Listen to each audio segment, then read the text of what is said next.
Pierre Blériot-Niamec, est-il vraiment évident pour un frère du Grand Nord, il prend cet exemple, qui lui, dès sa naissance, ne vit qu'au Grand Nord.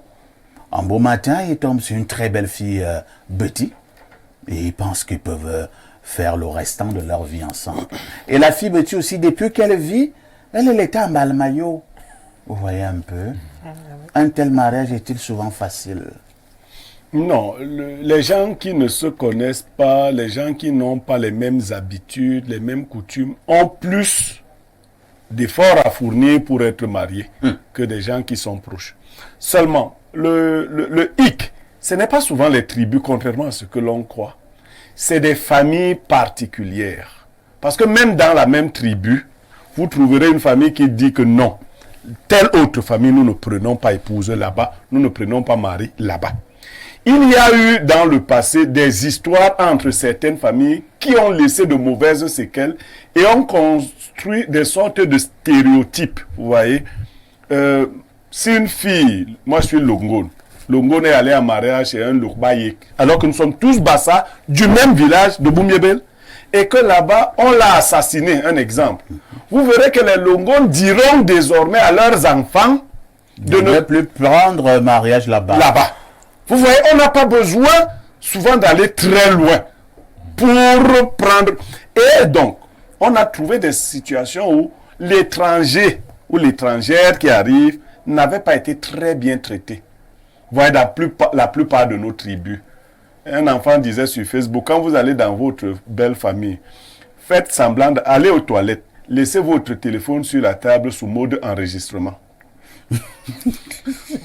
Quand vous reviendrez, vous vous rendrez compte que mais les gars vous ont saqué.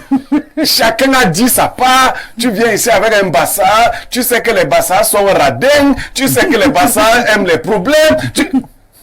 Dès que tu reviens, bon, le beau est beau. Voilà. Donc, il y a des préjugés qui pèsent sur un certain nombre de femmes, de personnes qu'on ne connaît pas. Il faut donc juger de l'individualité. Il y a des familles qui sont, entre guillemets, plus modernes. Mais là aussi, il y a un piège. Vous ne devez pas tout enlever de votre tradition parce que vous voulez tomber dans la modernité. Il y a des faits de tradition qui sont tels que quand vous les avez, il faut y prêter attention. Lorsqu'on vous dit, par exemple, que si vous épousez les hommes de certaines tribus, finissent presque toujours, je dis bien presque toujours, par épouser les filles de chez eux.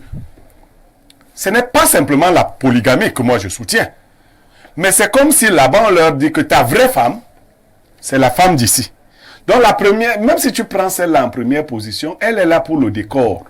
En fin de compte, ce sera la femme d'ici. Si une famille a subi cela plusieurs fois, vous pensez qu'elle va toujours donner facilement ses filles en mariage là-bas? Parce que personne ne veut voir sa fille aller jouer le décor dans une autre famille. Donc, il y a des atavismes qu'il faut corriger. Il y a des situations qu'il faut améliorer. Maintenant, quand vous jouez à être moderne, il faut savoir que votre combat sera plus difficile. Parce que déjà, vous ne parlez pas la même langue, vous n'avez pas les mêmes habitudes alimentaires, vous n'avez pas. Il vous faudra donc faire des efforts pour créer une sorte d'inculturation. Cela va jusqu'aux enfants. Parce que vous savez, chez nous, normalement, c'est la maman qui enseigne la langue.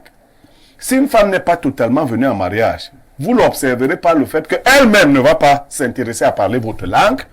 Et du coup, vos enfants ne parleront pas votre langue. Vous voyez des enfants qui parlent uniquement la langue de maman. Et maman s'y complaît elle-même. D'ailleurs, je connais une femme qui disait à son mari dernièrement, « Qu'est-ce que je fais avec ta pourrie langue ?» Elle est en mariage. C'est ta femme qui te parle oui, comme ça. Et elle a enseigné sa langue aux enfants. Et elle appelle la langue de son mari la pourrie langue de son mari. J'ai conseillé à son mari de prendre une femme qui aime sa langue, qui ne va plus appeler sa langue la pourrie langue. Merci Blériot. Bernardo, lorsque nous parlons de mariage et lorsque nous mettons à côté, ou bien lorsque nous intégrons l'aspect tribal, que devons-nous faire au nom de l'amour? Est-ce que nous devons nous dire que l'aspect tribal n'est pas important. Ou alors, l'aspect tribal a un mot à dire dans le cadre d'une union. Je ne suis pas totalement d'accord avec le terme évolution employé par le pasteur. Je l'ai toujours dit. Tout changement n'est pas une évolution. Il y a des changements involutifs, il y a des changements régressifs. C'est pas parce qu'aujourd'hui... Et il faut noter que, au fur et à mesure que la société opère des changements, il y a un délitement qui se fait et il y a une fragilisation de la collectivité pour une sacralisation de l'individualité. À l'époque, la question du mariage était réglée par la collectivité. Aujourd'hui, elle est réglée par la tribalité, par l'individualité. Donc les critères anciens étaient des critères basés sur la volonté du groupe, tandis que les critères nouveaux sont des critères qui prennent plus en compte l'individu. Cela ne veut pas dire qu'il y a eu une évolution. Cela veut simplement dire qu'il y a eu un changement. Sauf que si on opère une lecture réelle entre les mariages d'il y a 50, 60 ans et les mariages d'il y a 10, 15 ans, si on fait une lecture sur la qualité de ces mariages, est-ce qu'on peut vraiment dire que ceux d'aujourd'hui sont meilleurs que ceux d'avant? Je ne me prononce pas. Chacun fera sa lecture.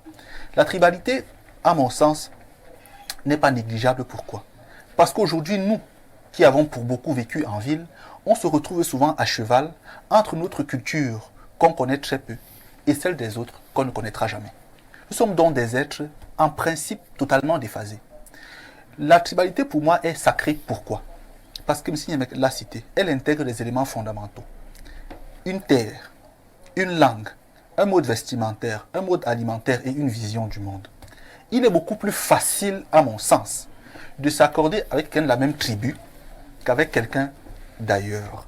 Mais, en fonction des visions et des familles, il n'est pas exclu, il n'est même pas mauvais d'aller dans l'ailleurs, parfait ici. Sauf que, comme je dis, trois choses. La première, il y a des incompatibilités qui sont négligées, qui ne sont traitées que par la tribalité. La dot en pays Bassar est différente de celle en pays Etone. Même si c'est vrai, il faut le savoir, je le dis à Mondo Vision, le mot Etone vient d'une racine Bassar. Ça vient d'une tonde. Donc c'est une femme Bassar qui a fondé partie du clan Etone. C'est pour ça que mystiquement on est compatible. Il y a donc des gens comme parfait ici qui peuvent aller prendre une femme peut-être du sud-ouest qui l'épouse. Sauf que vous êtes incompatibles mystiquement, vous ne le savez pas. Et donc quand vous vous mariez, vous faites même deux enfants. Maladie sur maladie, maladie sur maladie. Un peu. Ou alors, Bernardo, vous nous avez sur notre terrain là, hein. Vous gardez le microphone. Et là, je vous pose donc une question. Y a-t-il des tribus qui sont mystiquement compatibles et d'autres qui ne le sont pas? Il y a des familles, effectivement, qui sont mystiquement compatibles, d'autres qui sont totalement incompatibles. Je ne parle pas de famille, je parle des tribus. Tribu, ça peut être trop grand, ça peut être trop large.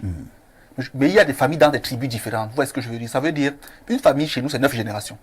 Par exemple, il y a des clans, des lignées qui ne peuvent jamais épouser des femmes, peut-être des lignées, peut-être on peut prendre le centre et le sud. Oui. Il y a des familles dans le centre qui, si elles épousent des familles du sud, lorsque le deal n'est pas... Parce qu'elles sont incompatibles mystiquement au départ. Lorsque le deal n'est pas bien fait, il y aura seulement la mort dans ces mariages. Les maladies, et la comment mort. être compatible mystiquement? C'est souvent naturel, c'est souvent naturel ou conventionnel. Naturel, c'est que bon, on est proche comme ça, la nature a fait sa loterie. Conventionnel, quand on fait des deals, il y a des pactes parfois que des communautés ont scellés avec certains lieux, avec certains animaux, qui empêchent d'avoir certains liens avec d'autres communautés, d'autres animaux parfaits. Ici, cette affaire m'intéresse. Hein. Parfait, ici, je vous dis que c'est la vérité. Je n'ai pas dit que c'est faux. Mais je n'ai pas dit que c'est faux, mais je veux seulement comprendre. Alors, je prends deux tribus. Les tribus qui font peur aux gens là et tout, Oui. tout ça, mais elles ne font pas peur. Lesquelles? Les Bamileke et les Beti, est-ce que les deux tribus sont compatibles mystiquement? Déjà, il n'y a pas une tribu Bamileke. Oui. Il y a plusieurs plusieurs petits groupes qui font parfois des plus grands groupes. Vous avez Oui. les Bafang, les Baganté, tout ça. Chaque communauté a un lignage spirituel particulier. Ça veut dire que peut-être les Bana peuvent épouser les Ewondo. On prend des cas comme ça, hein, peuvent épouser les Ewondo. Tandis que les Bouddhas ne peuvent pas épouser certaines familles Ewondo. Donc ce n'est pas si global que cela. C'est très particulier. Voilà donc pourquoi vous vous souvenez que chez nous à l'époque, avant d'épouser, on consultait. jusqu'à aujourd'hui, je ne veux pas trop, moi je le fais. Ça veut dire que, je vous l'ai déjà dit sur ce plateau, c'est pas pour revenir. Ça veut dire que moi, quand j'ai un ami qui rencontre une fille, il m'appelle, je regarde est-ce que ça peut donner. On fait au moins 3. Je pars chez moi, je pars ici. Pas faire ici, puisque souvent les conséquences sont fatales. C'est que tu épouses une femme, elle ne te fait pas d'enfant. Elle va chez un autre, elle lui fait l'enfant. Tu épouses un homme, il n'a pas d'enfant. Dès qu'il va ailleurs, il guérit. Selon vous, ça part de quoi? C'est qu'on aime se mentir au Cameroun, pas faire ici. Et donc, apprenons 2 choses. La première, c'est que nous sommes un pays de communautés. Et ces communautés ont des histoires, ont des accords, ont des pactes, ont des liens qui influent le quotidien. Avant de poser un acte, il faut donc tenir compte de ce que sa culture a prévu, ce qu'elle a préparé. Pas forcément s'y attacher de manière aveugle, mais tenir compte de cela. Et le second élément, c'est que dans l'individualité, il faut qu'on sache qu'on est individu dans une collectivité. Nous ne sommes pas juifs. C'est compris. C'est compris, Bernardo. Donc, voilà. Je ne voulais pas donner la parole à l'homme d'église, mais je suis obligé de lui donner rapidement la parole après tout ce que vous venez de dire. Alors, l'homme d'église que vous êtes, cette affaire de compatibilité ou bien incompatibilité mystique entre les tribus, vous intégrez également ça au niveau religieux? Bon, ce qu'il faut comprendre, c'est que l'individu est corps, âme et esprit. Oui. C'est aussi vrai en ce qui concerne les groupes. Et ça nous amène à comprendre que lorsque deux familles se mettent ensemble, lorsque 2 personnes se mettent ensemble, chacune d'elles est issue. Une lignée d'esprit qui se met ensemble. Oui, lorsqu'elles se mettent ensemble, dans le sens du mariage, il y a quelque chose qui... il y a un point de jonction qui est la dot. Parce qu'il a parlé de consultation. La dot, ce n'est pas juste toutes ces choses qu'on apporte. La dot, c'est 2 familles qui s'asseyent et étudient d'abord si elles peuvent avoir une communion spirituelle. Lorsque la dot, vous allez voir qu'il y a des dots qui n'ont pas été acceptées. On va donner des raisons, La vraie raison est spirituelle. Ça veut dire que il y a eu des étincelles, des confrontations et ça n'a pas donné. Ouais. C'est pas toujours parce qu'on n'a pas eu assez ou ainsi de suite, non. Maintenant, quand cette communion spirituelle entre les familles est établie, normalement, et c'est très pertinent ce qu'il dit, normalement, ça implique, c'est-à-dire la conséquence, c'est la compatibilité. Dans le mariage. Mais moi, j'avais causé avec un vieux qui m'avait dit je vais. Allez-y. C'est le sens de la dot. Parce qu'il faut comprendre que la nourriture que les gens mangent, elle a un côté spirituel. Ça veut dire que le porc que nous mangeons, comme les étones par exemple, le porc que nous mangeons, touche l'âme de la famille ou de la tribu, son corps, mais aussi son esprit. Et donc, ce sont ces choses qui se mettent ensemble par la dot quand c'est approuvé, quand c'est validé. Et vous pouvez voir donc, nous arrivons à la compatibilité spirituelle. Pasteur, j'ajoute, si vous permettez, la dot a toujours les 4 éléments qui forment la chimie humaine. L'élément liquide, le vin, l'élément solide, la nourriture, l'élément terre, le sel, et l'élément air. Ça ne manque pas. Parce que la dot, c'est un moment de deal, où les esprits d'ici deal avec ceux de là-bas pour parvenir à un consensus pour que les enfants puissent être ensemble. Lisons